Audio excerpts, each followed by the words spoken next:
legenda Bukit Batu Kalteng.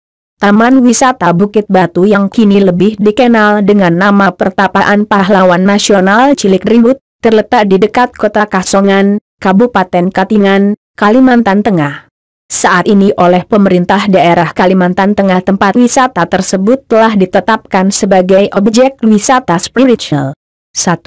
Asal-usul cerita panjang yang melatar belakangi munculnya pertapaan Bukit Batu tersebut diawali dengan kisah seorang penduduk desa Tumbang Liting yang bernama Buru Tules. Ia seorang yang bakaji.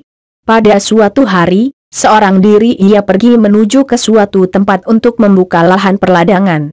Tanpa kawan, ia kerja keras, membabat hutan, membangun pondok untuk tempat beristirahat, tanpa melupakan tradisi leluhurnya yaitu memohon izin terlebih dahulu kepada segala makhluk yang tidak terlihat oleh mata jasmani, penunggu daerah tersebut. Suatu siang ketika Buru Tules merasa lelah, beristirahatlah ia sejenak di bawah sebuah pohon rindang yang tinggi dan telah berusia ratusan tahun. Dengan posisi tiduran sambil berbantalkan tangan, matanya menerawang jauh ke depan. Matahari bersinar terik, namun karena berada di rimba raya, sepoi-sepoi angin menyentuh lembut kulitnya, sejuk terasa, dan kantuk mulai datang menyerang. Akan tetapi ketika Buru Tules nyaris terlelap, ia terperanjat dan langsung melompat bangkit. Dilihatnya 7 perempuan cantik yang sangat menawan turun dari langit langsung menuju telaga yang ada di dekatnya. Saat itu hujan rintik-rintik namun matahari masih bersinar dengan teriknya. Menyaksikan hal tersebut dengan mengendap-endap Buru Tules mendekati telaga. Sambil bersembunyi ia mengintip rombongan kecil tersebut. Gadis-gadis itu langsung membuka pakaian, besaluka tanpa penutup dada, dan terjun berenang, ceria, penuh tawa canda dan meriah. Buru Tules terpana, mata tak berkedip menyaksikan pemandangan itu. Salah seorang yang nampak paling muda dalam kelompok itu, gerak-geriknya membuat Buru Tules sangat terpesona. Tanpa sepengetahuan si gadis, matanya menatap tajam ke arah sang dara. Saat itu juga Buru Tules langsung jatuh cinta. Setelah puas mandi dan berenang, kelompok kecil itu naik ke darat, kembali berpakaian dan melompat ke angkasa menuju langit. Sejak saat itu Buru Tules menjadi susah, resah, gelisah. Ia sangat menyesali dirinya mengapa pada saat itu tidak langsung memeluk si perempuan bungsu yang sedang mengenakan pakaiannya seusai mandi, padahal jarak antara mereka tidak jauh. Rasa sesal tersebut sangat menderanya hingga tidur tak nyenyak, makan pun ia tak kenyang. Suatu hari ketika matahari sedang bersinar terik dan turun hujan rintik-rintik, bergegas Buru Tules ke semak-semak menunggu dan mengamati telaga tempat idaman hatinya mandi. Usaha dan penantiannya tidak sia-sia, tidak lama kemudian di angkasa terlihat buah hatinya dengan saudara-saudaranya menukik menuju telaga. Menyaksikan hal tersebut, jantung Buru Tules nyaris copot. Pelan-pelan Buru Tules menarik nafas panjang untuk menenangkan diri. Kemudian Buru Tules melihat adegan ulangan yang pernah ia saksikan. Ketujuh dara yang baru tiba langsung membuka pakaian, dengan ceria terjun ke telaga, mandi sambil berenang, penuh tawa ria. Namun ketika mereka menginjak tanah kembali untuk berpakaian, ketika itu pula Buru Tules mendadak muncul di antara mereka dan serta-merta memeluk buah hatinya. Kepanikan pun terjadi, kelompok kecil tersebut tergesa-gesa memakai pakaiannya masing-masing langsung lompat menuju langit dengan meninggalkan si adik bungsu yang ketakutan dalam pelukan erat Buru Tules. Ketika semua kakaknya telah pergi meninggalkannya, si bungsu berkata kepada Buru Tules, "Mengapa aku kau sekap? Apa salahku? Dan apa maumu? Bila kau ingin membunuhku, silahkan bunuh aku tak akan melawan." Buru Tules tak mampu menjawab pertanyaan beruntun itu, ia hanya menjawab singkat, bahwa ia mencintai dan ingin menikahinya. Si bungsu langsung membalas pelukan Buru Tules dan resmilah mereka menjadi suami istri. Selanjutnya Buru Tules sibuk menyembunyikan pakaian yang pernah dipakai oleh istrinya saat pertama mereka bertemu. Ia khawatir istrinya akan meninggalkannya apabila pakaian tersebut dipakai lagi oleh istrinya.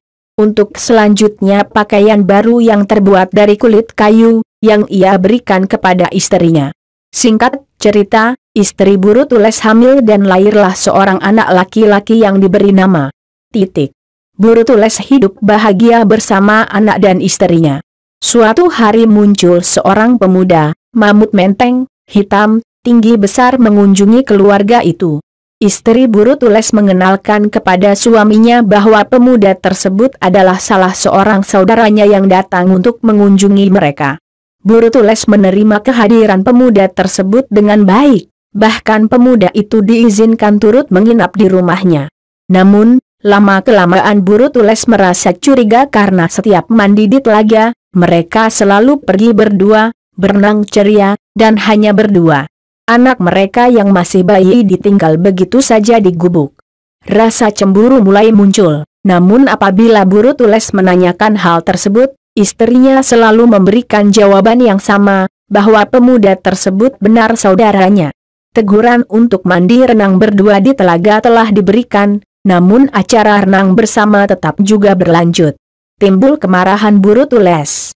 Suatu hari, pada saat yang tepat, Buru Tules menikam pemuda hitam tinggi besar tersebut dengan tombak hingga tewas dan seketika jasadnya gaib. Sekalipun tombak yang dipakai untuk membunuh telah disembunyikan, namun hal itu diketahui juga oleh istrinya. Ketika Buru Tules pulang ke rumah, dijumpainya istrinya berdiri di hujan sambil menggendong anak lelaki mereka satu-satunya. Ketika melihat Buru Tules datang, dengan nada penuh duka istrinya mengatakan bahwa ia sangat sedih dan kecewa karena suaminya tidak lagi mempercayainya bahkan tega membunuh saudaranya. Oleh karena itu ia bertekad untuk pulang ke tempat asalnya dengan membawa serta putra mereka. Sebelum pergi, masih sempat istrinya berpesan bahwa kelak di kemudian hari apabila anak turunan Buru Tules membutuhkan bantuannya, maka anak sematawayang mereka akan selalu siap membantu. Dikatakan pula bahwa kelak apabila anak mereka telah dewasa, ia tidak dapat hidup dan berdiam di alam di mana ibunya berada karena ayah dan ibunya berasal dari alam yang berbeda. Oleh karena itu apabila anak mereka telah dewasa, ia akan kembali ke alam ayahnya. Setelah berkata demikian anak dan ibu lenyap dari pandangan mata Buru Tules dan Buru Tules menjadi sedih tak terhingga. Sesal kemudian tak berguna. Buru Tules mencoba bangkit dari kesedihannya. Hari-harinya ia habiskan untuk kerja keras, letih tidur dan kerja lagi, kerja, dan terus bekerja. Begitu seluruh waktunya ia lalui untuk bekerja mengurus ladang, menangkap ikan, dan banyak kegiatan lain yang ia lakukan. Waktu berlalu, sedikit demi sedikit Buru Tules mampu bangkit kembali dari kesedihan akibat ditinggal pergi oleh istri dan anaknya. Kemudian kawinlah ia dengan anak Kutat. Dari perkawinan ini lahirlah dua orang anak, seorang laki-laki dan seorang perempuan. Diyakini bahwa hingga kini Buru Tules tidak pernah meninggal dunia tetapi gaib ke alam lain. Suatu hari di Teluk Derek, Tumbang Kasongan, terdengar suara gemuruh halilintar memekakan telinga. Petir kilat sambar menyambar. Saat itu sebuah batu besar diturunkan dari langit. Diyakini bahwa anak Buru Tules yang telah gaib bersama istri pertamanya, saat itu telah dewasa. Sesuai janji, apabila telah dewasa ia akan kembali ke alam tempat bapaknya bertempat tinggal, maka janji itu telah ditepati.